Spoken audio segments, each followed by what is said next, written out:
Okay. All right, so here we are. It's our fourth week of the EDGE case study series.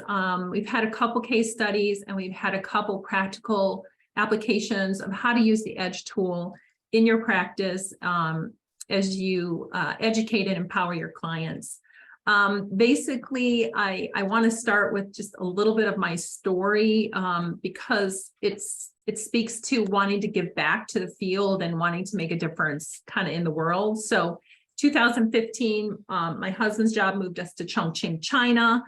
I had already spent 20 years totally devoted to the eating disorder field and growing and impacting hundreds of families.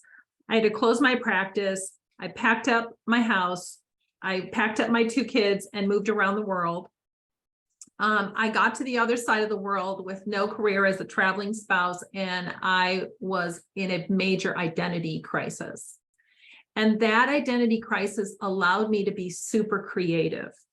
And I think when you're working with anorexia and bulimia and eating disorder clients, it's very, it's high risk for burnout. So I would just encourage everybody to do a lot of self-care and a lot of like breaks and figure out how they can take care of themselves, because the creativity and the recharge that I got from just being away from the field was just so invigorating and so life-giving. I reinvented myself actually into a real estate investor, which was completely opposite. My husband and I do that together. It's our legacy play. It's our exit. It's my husband's exit strategy. It's now allowing me to come back and do things that I love to do.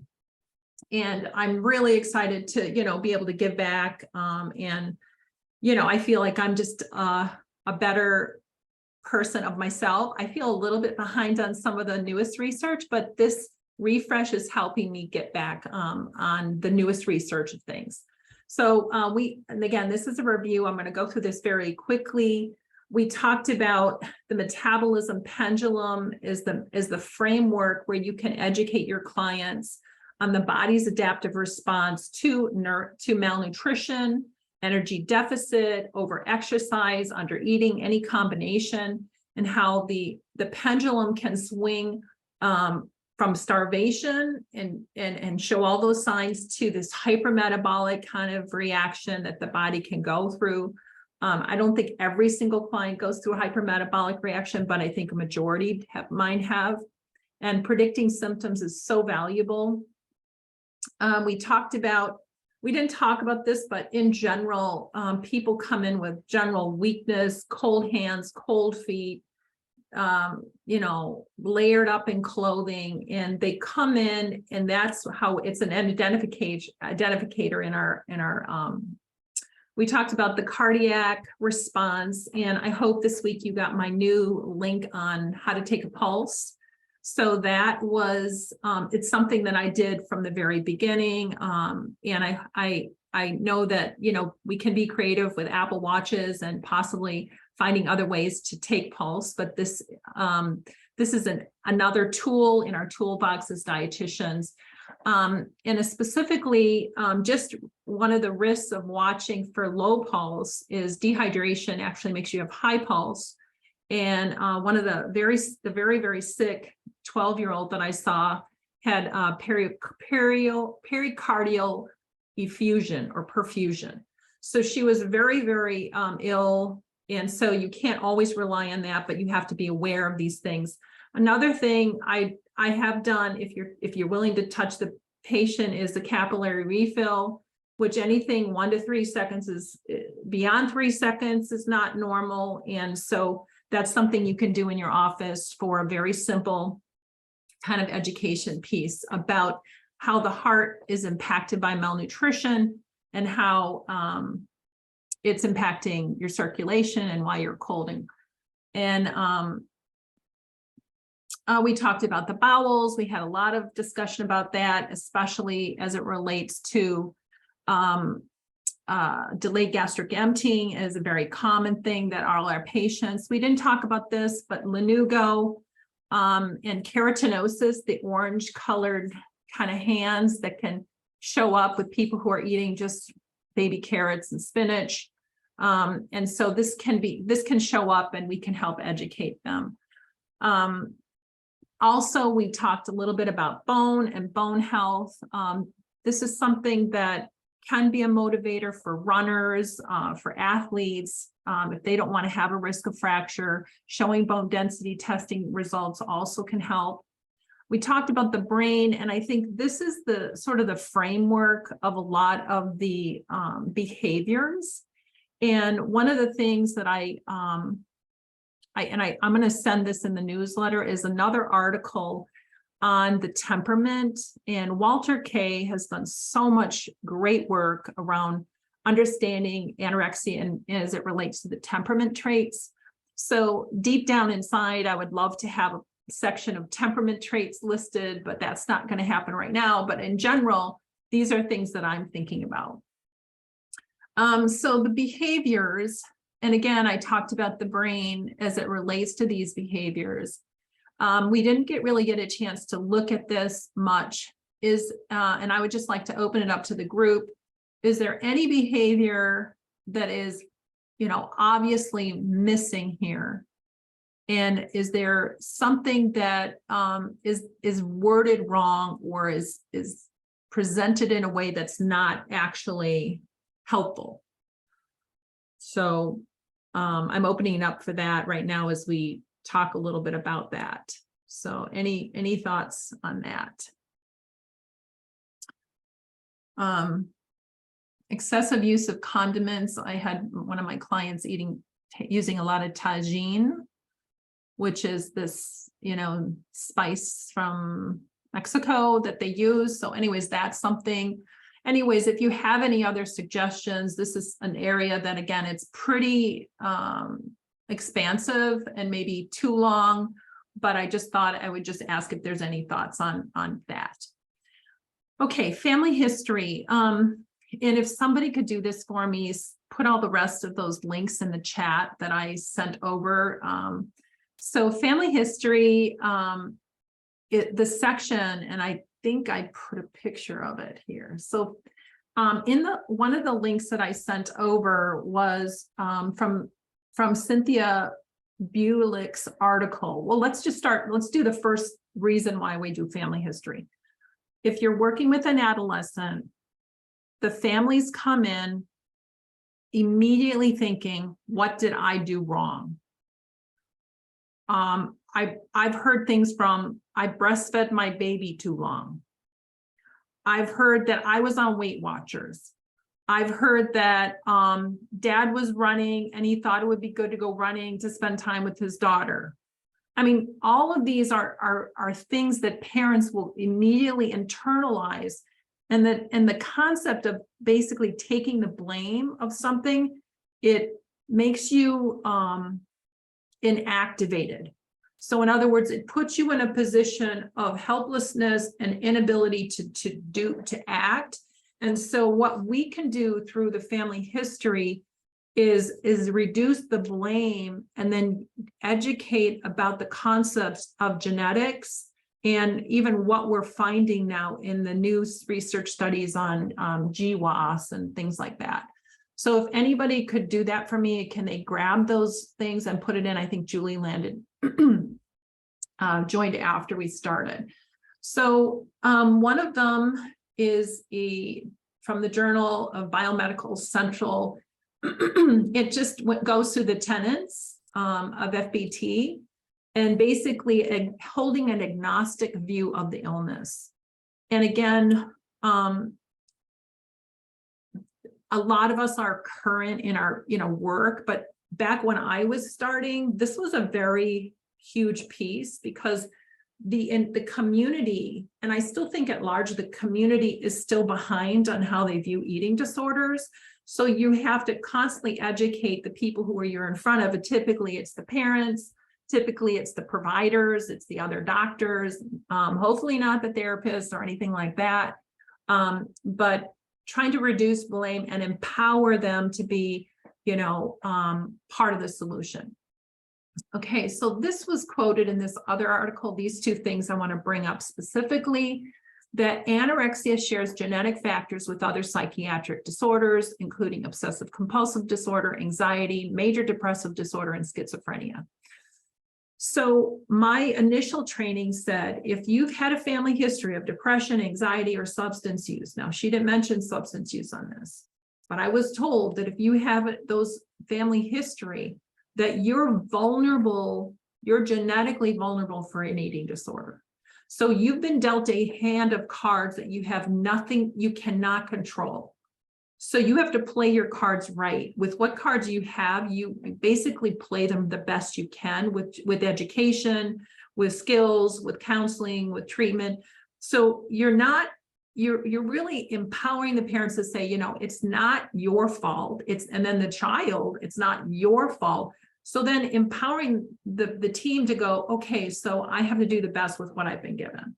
This was what a recent thing that I thought was fascinating, and maybe you've heard of this already, that Cynthia Bulick said there's a anorexia includes a malfunction of the body's metabolic systems, which regulates energy.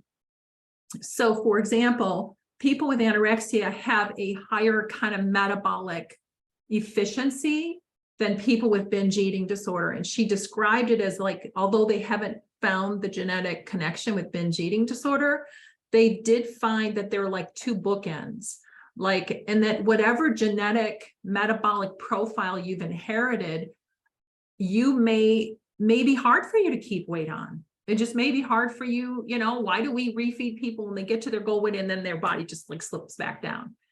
They're not just being a bad patient all the time. It's just like, you know, part of their genetics and their metabolic profile.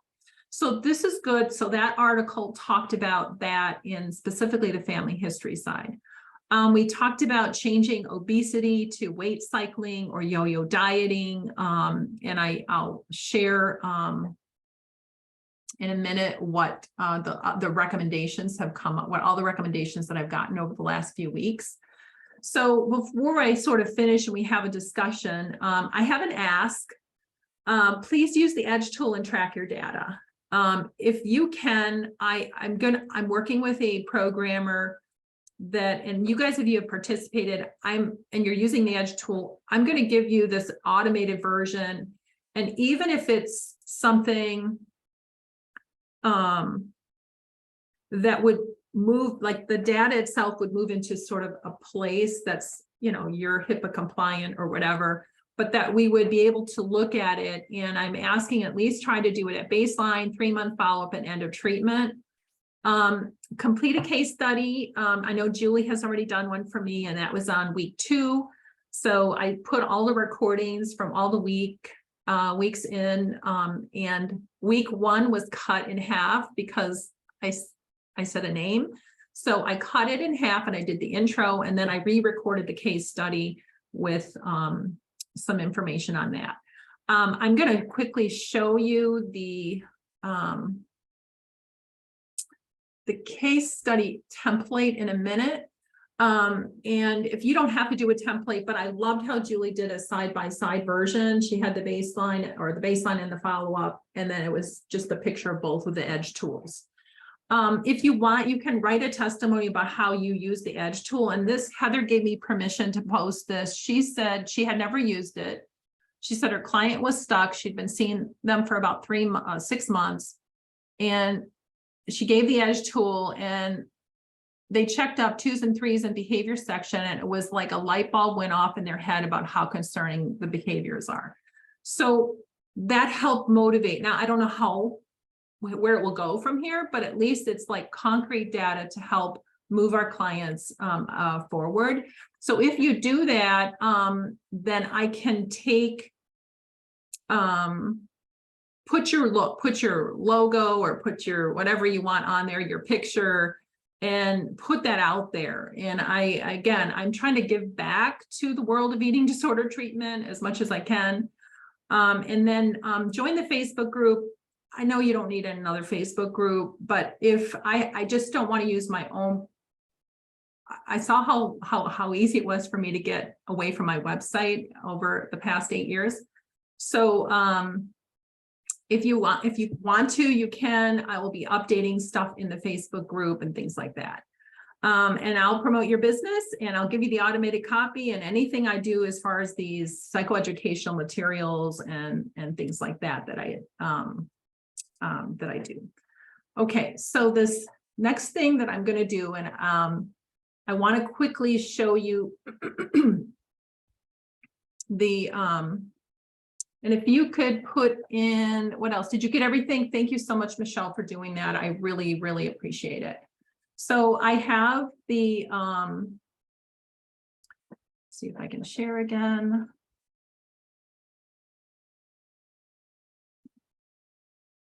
I'm going to just show you a little bit of this real quick. I'm going to talk to you briefly about what people have recommended. So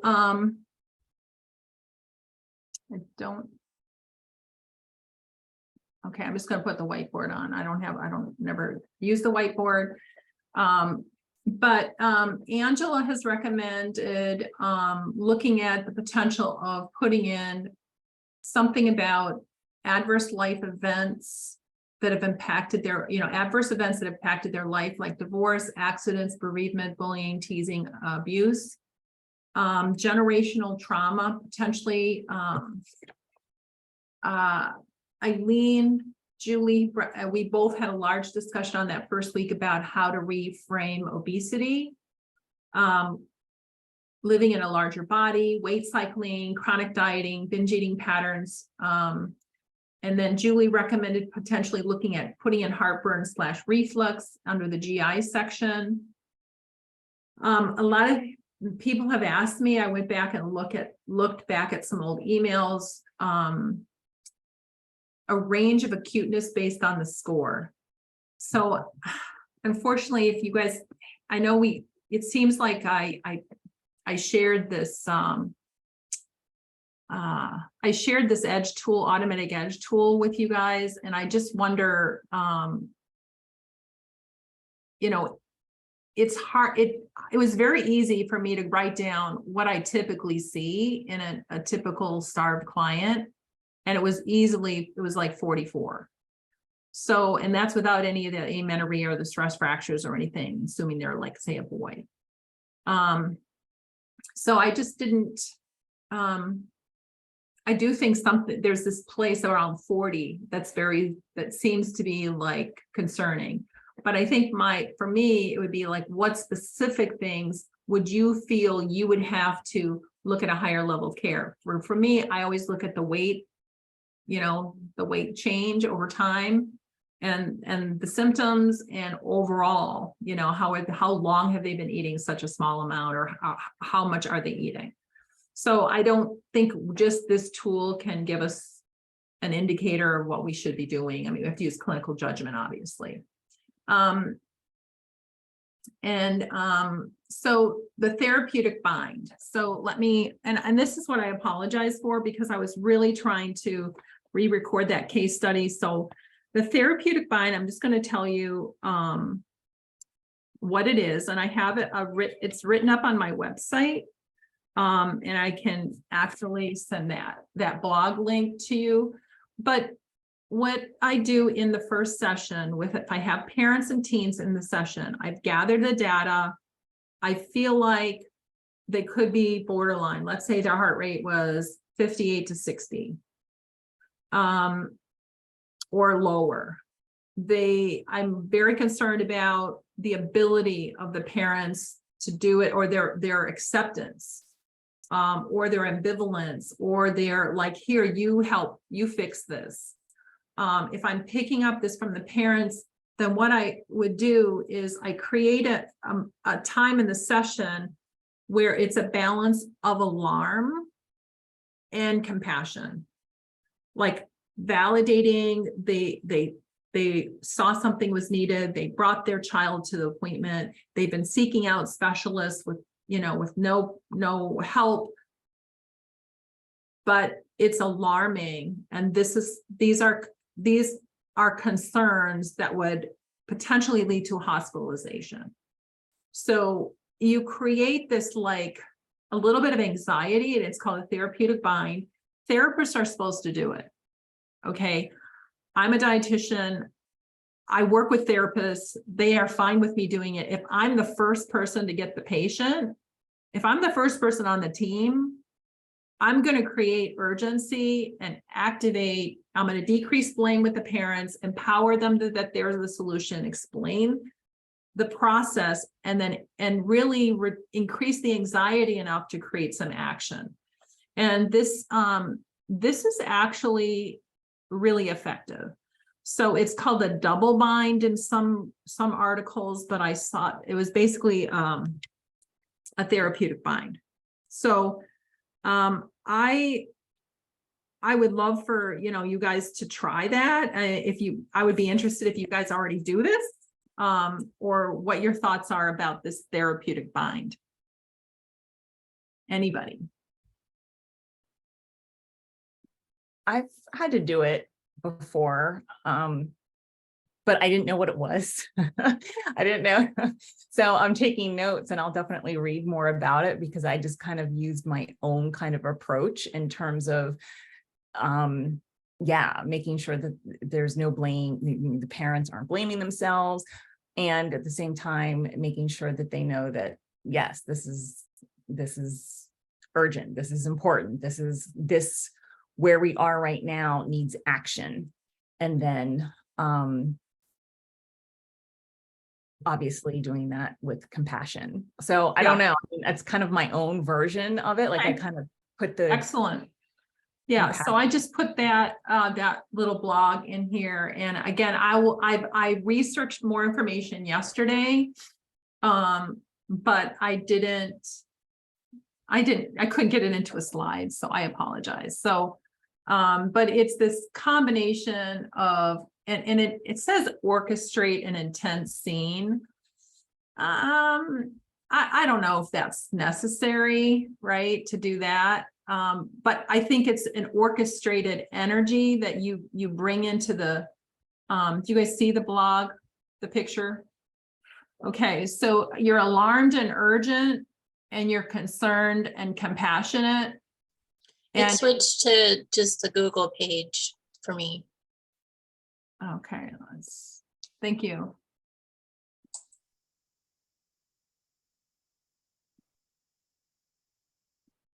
Okay, how about that? Okay, so you have the alarmed and urgent, and you are stating facts. You've been having dizziness. You've almost fainted. In fact, she said she might have fainted. I'm getting a pulse of 58. It could be lower at night. When you sleep at night, your pulse can drop even lower. Your intake is really marginal. It's been marginal for a while, and you could be, we haven't even talked about dangerously low blood sugars in the morning, right?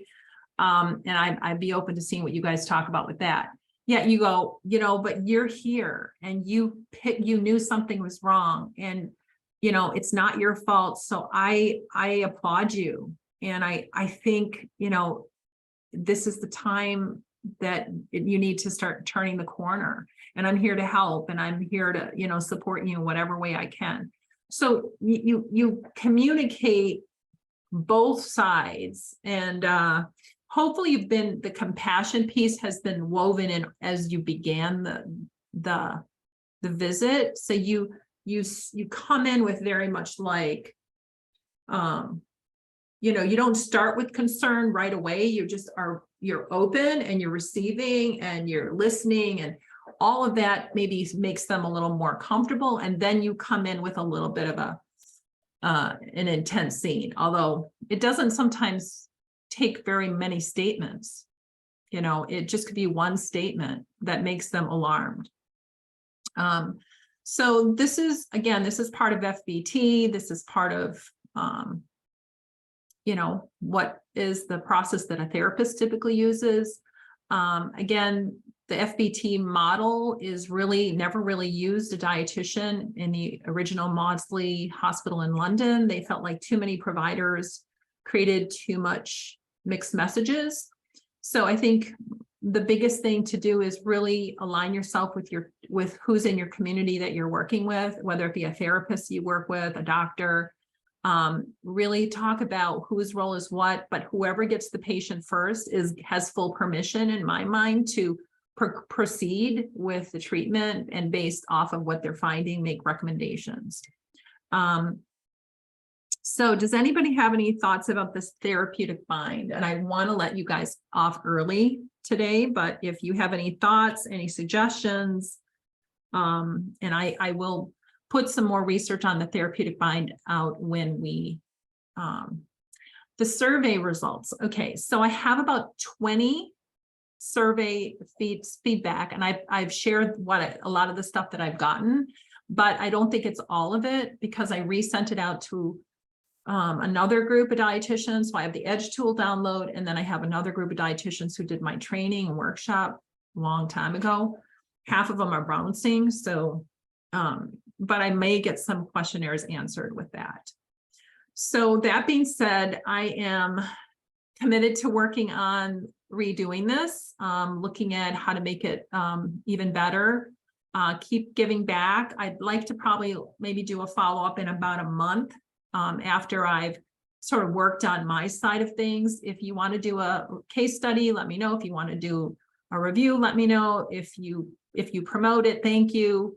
Again, I promise to get the download fixed on my website and make it more efficient. And I did get into my website this week, so there was had to call support. So anyway, so with that, if there's any questions, I can open it up now and talk a little bit more about any suggestions you have, or if not, you're free to go back to your busy life of helping people with eating disorder treatment. Yes. Melanie, can you again just comment on the scoring of it? I know that you said it's impossible to validate it, but just to share some of my results, I was wondering if you meant 40 or 50 total score, or 40 to 50 the individual scores, because and kind of what you might recommend, because for instance, the person that I sent you that email about, he was in the 50s for his behavioral. And then, there's like anxiety and some OCD tendencies. So he was like, maybe, I don't have it with me, I'm in a different office, but he was maybe in like the 20s. So he would have scored like 70 total.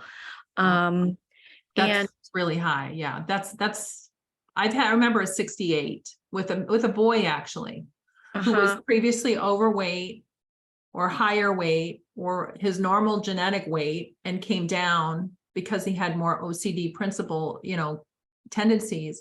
And he was stuck with these behaviors for a long time. Mm-hmm. And so is it, my sense is, I don't know if he needs to go into a higher level of care, but I just kind of wanted, he's seeing he got back to a therapist. I just kind of want your comments in that I'm missing something, or how you've utilized, or what your experience is with, with the scoring at that number, because it seems as if it's very high from what you're saying. So how long have you seen him, and is he weight restored, or what are your thoughts on that? Yeah, I mean, his BMI is, quote unquote normal. He restricts, his pattern is he restricts during the day and then binges at night, and he has a significant amount. He was referred to me for bulimia because he exercises a lot. So his weight, like I said, is normal. It's kind of what it's been lower at times. It's been maybe 5 or 10 pounds higher in the past. He's around like 28. He's seeing a therapist. He's in grad school. And so he started to see a therapist, and that's who diagnosed him with bulimia. And that's when he was referred to me. Okay. And then because of the way the university is, that was more for the student health center. And now he's seeing someone, more formally, that is, outside of the university. my first gut is to feel that he's probably not, fueling properly, and he might not be at a high enough weight. Yeah. I mean, that's just. That's my what gut we talk feeling. about too. And so, in terms of, and this is, he's also kind of started to make, that, he's been adding to his diet that, the edge, that kind of that objective information for him actually still has made significant changes in him eating more. We've kind of been increasing his intake, but it was still quite low. Except for when he would binge at night. So he consumes significant amounts of calories throughout, in total, like 3,000, 4,000 for the day. And even sometimes it's 6,000, but he also exercises for hours, rides his bike. I did have him when he stopped seeing me for like a 3-month period over the summer. And then he got in touch with me, and he was telling me about his pulse, and he has had follow-up with a doctor, and has testing, and he's got kind of like the okay that he's, from a cardio perspective, he's, stable. But he had like a lower heart rate.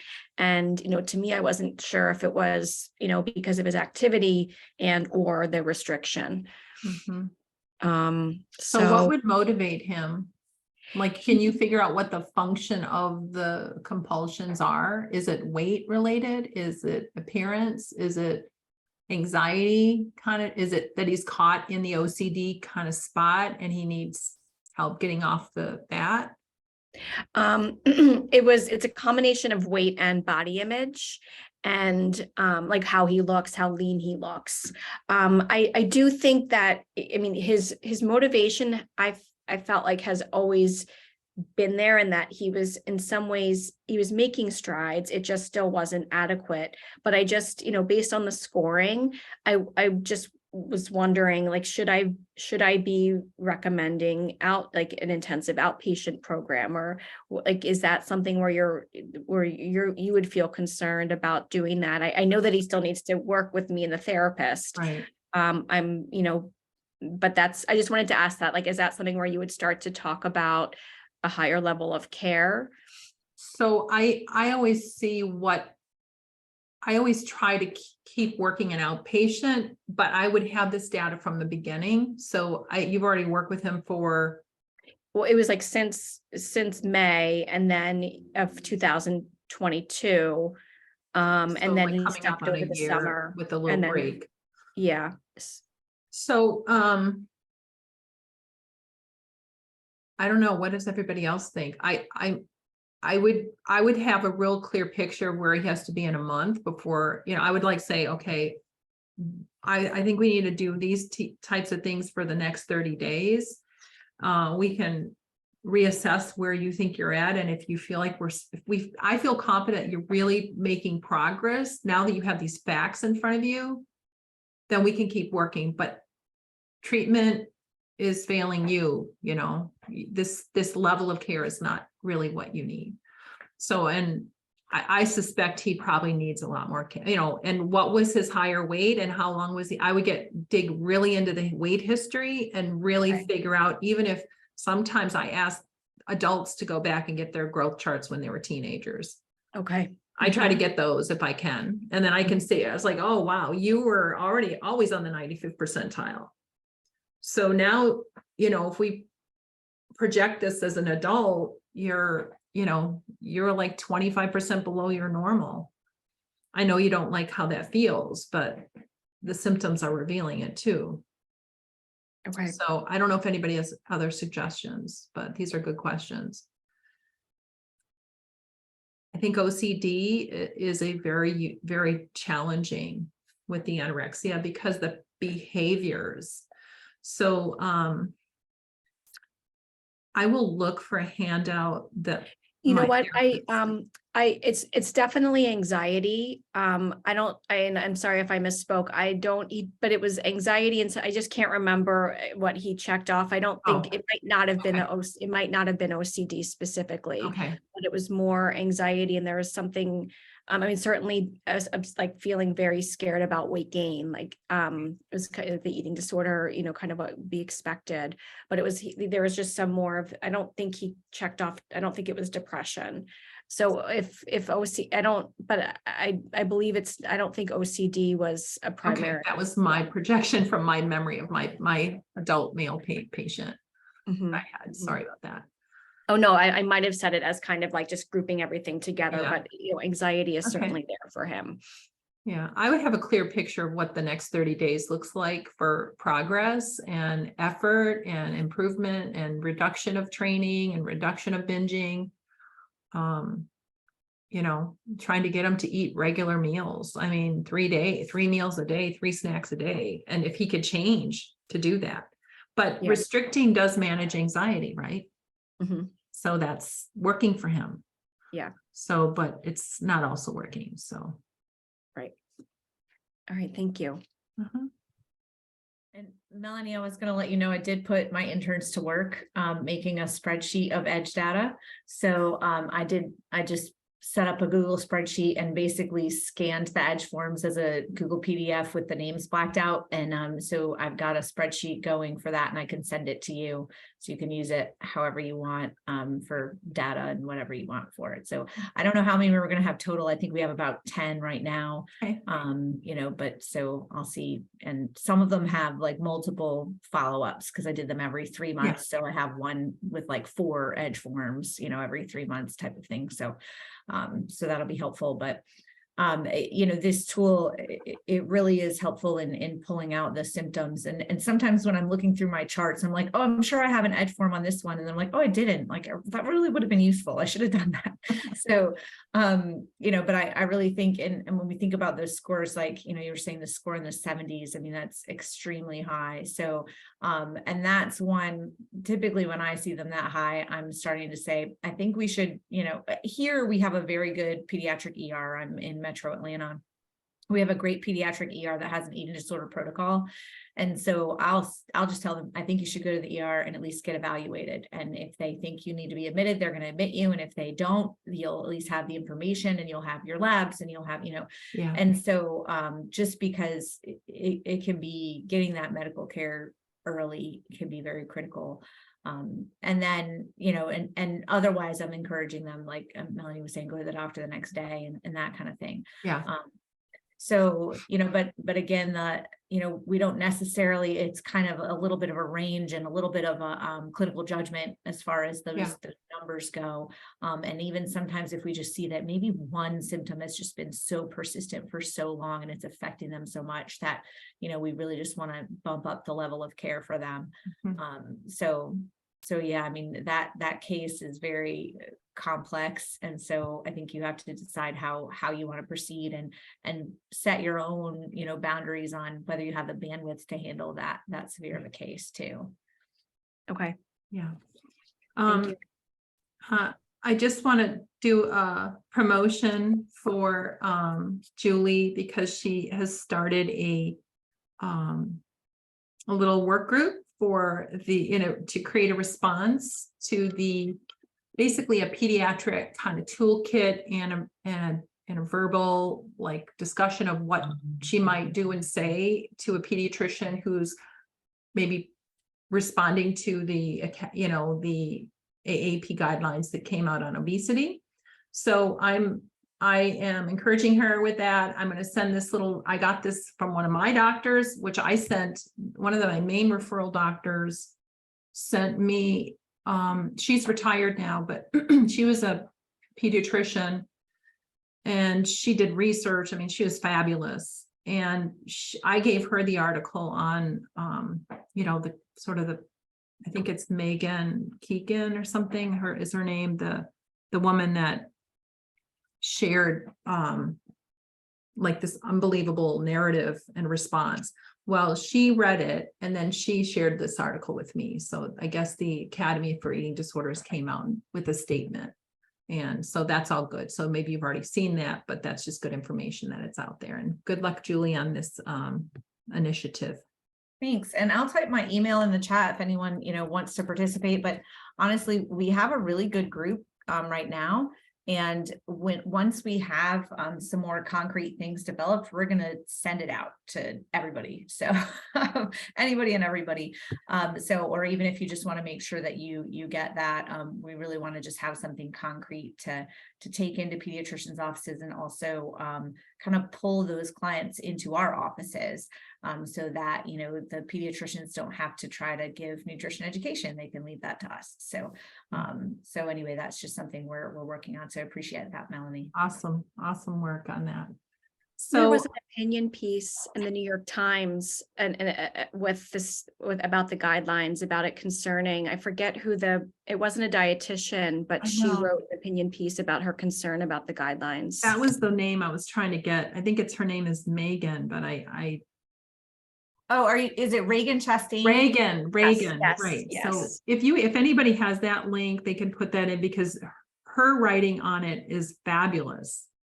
I mean, fabulous. So that's something we need to be following, and we should be aware of, and be in the discussions with. So, okay, well, ladies, thank you so much for these last 4 weeks. You've been my little core group here. I've had a lot of fun, and hopefully when things, I may try to have a follow-up in about, like I said, a month.